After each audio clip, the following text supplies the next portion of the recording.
Cette rue ici. Gravité.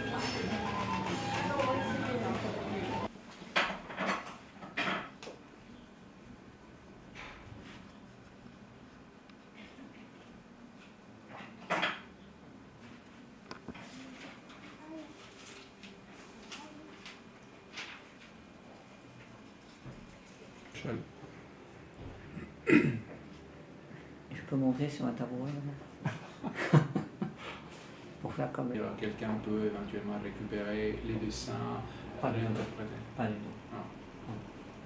L'artiste.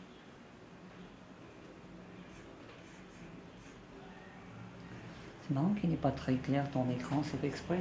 Ah oui. Puisque, oui, mais pour eux, c'est ça qui fait les 7000 € par rapport au coût de la vie, Oui, voyez, c'est ça. à la monnaie. Cette pièce est d'une certaine façon, disons, liée à... Chaque fois qu'on fait une photographie, par Ouais. exemple, il doit y avoir le compte. Ouais, mais bon. Ici, on va pas casser la caméra, hein, Coco. Voilà. Le costume de Alex.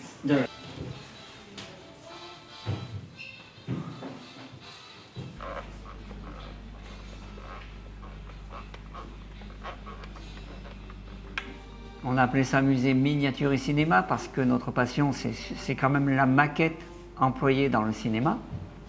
Les maquettes sont employées pour les effets spéciaux de cinéma. Chaque fois qu'on ne peut pas faire un décor géant de 10 km, pour faire un aéroport, pour faire une ville, pour faire quelque chose où il y aura des sensations dedans, on va le faire en miniature, bien entendu, tout le monde le sait.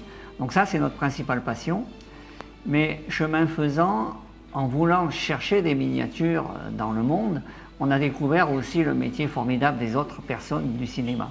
Il y en a qui font des costumes, il y en a qui font des prothèses, il y en a qui font des vaisseaux spatiaux entiers, des décors géants, il y en a qui font des fausses armes, des fausses violences. Et on a trouvé assez passionnant tout leur travail et on s'est dit pourquoi ne pas parler du monde des effets spéciaux. Ici, je m'occupe de 4 moteurs, non de 8 moteurs en tout, pardon, 8 moteurs sur la bête. Et en tout, donc ça fait 4 personnes avec un appareil comme moi pour s'occuper de l'ensemble des moteurs de la pièce. Là, vous avez devant vous un animatronique. Ça vient du mot animal et électronique. C'est un animal devenu électronique. Ici, un taureau est entièrement automatisé. C'est un acteur qui se cache dedans.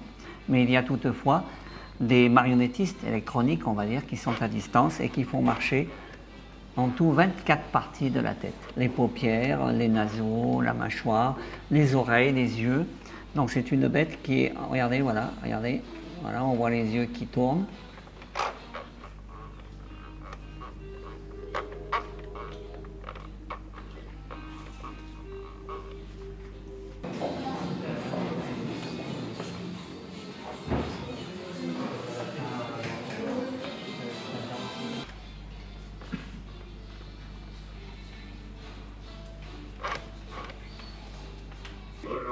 Superbe locomotive, New Deal Studio à Los Angeles. On fait les effets spéciaux du film Hugo Cabret de Martin Scorsese.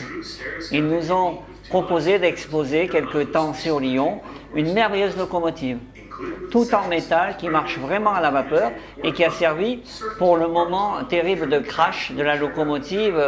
C'était arrivé en 1895 sur Paris, à la gare Montparnasse. Un train avait traversé toute la gare, était tombé en face dans la rue. Ils ont refait exactement avec une rigueur inouïe, ils ont fait le crash avec cette locomotive. Ils nous l'ont prêté à nouveau, tout en nous fournissant aussi un merveilleux making-of pour faire comprendre au public comment cette merveilleuse machine a été employée. various sequences was photographed at 50 FPS using true stereoscopic technique with 2 Alexa cameras with inner ocular space to match a 1/4 scale person. Included with the set dressing was breakaway flooring that imitated poured concrete, surfaced with marble tile that the train crashed through and churned up as it traveled down the track. Mechanical simulations using the software SolidWorks answered the biggest challenge for this sequence: mechanically engineering and custom fabricating the hinging of the individual train cars to land and come to rest at the exact position of the real train crash of 1895.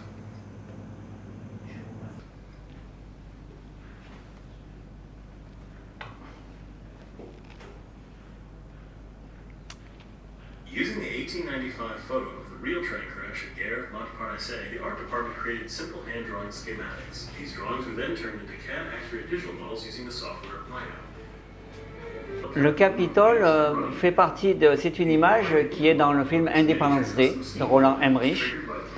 Et là par exemple, c'est le travail d'un Français. Patrick Tatopoulos, c'est quelqu'un qui a travaillé sur Stargate, qui a travaillé sur beaucoup de choses comme ça. Et Underworld, plein de films de ce genre. Voilà. Ici, toutes ces sculptures sont prévues pour éclater comme ça. Une maquette comme celle-là, qui est destinée à exploser, elle est toute étudiée, montée en micro-morceaux, prêts à partir à tout moment. Ici, c'est une sorte de stuc un peu comme de la pâte à gâteau, vous voyez, dur, comme du biscuit. On appelle ça le biscuit d'ailleurs. Et quand il y a plein d'explosifs dedans, ça part en milliers de petits morceaux.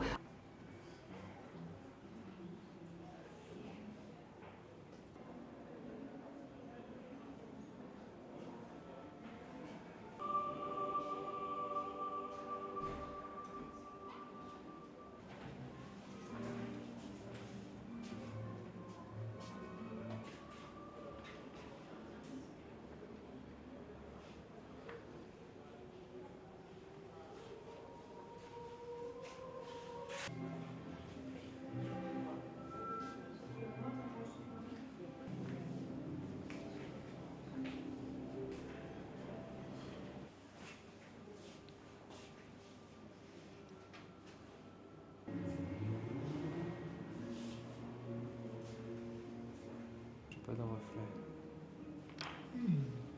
Celui-là, non?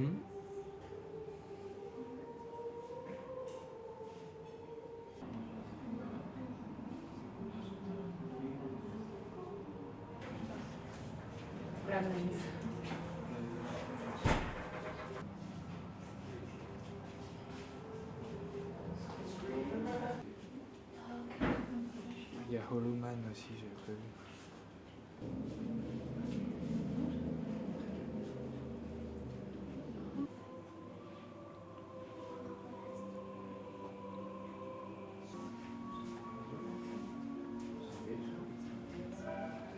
Que Gremlins 2. Ouais.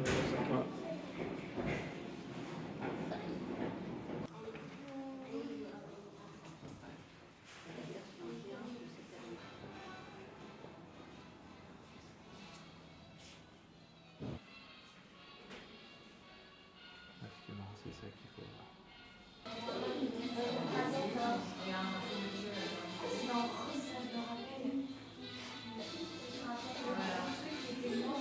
C'est la première fois que je venais ici, pourtant je suis lyonnais et je connaissais pas du tout. La pièce qui me frappe le plus ici, c'est sans doute deux, trois choses qui sont tirées du film Alien. Enfin, de la série Alien en tout cas. Ça a été c'est une grosse influence pour moi sur le plan cinématographique. Après, il y a quelque chose comme les Star Wars, ce genre de choses. Alors après, je trouve ça tout très intéressant dans le sens où c'est complètement l'envers du décor du cinéma et c'est quelque chose qu'on est assez peu amené à voir, sauf dans les bonus de DVD. Donc, mais bon, c'est quelque chose qu'on ne peut pas approcher physiquement souvent. Vous voulez que je passe derrière là, pour une image?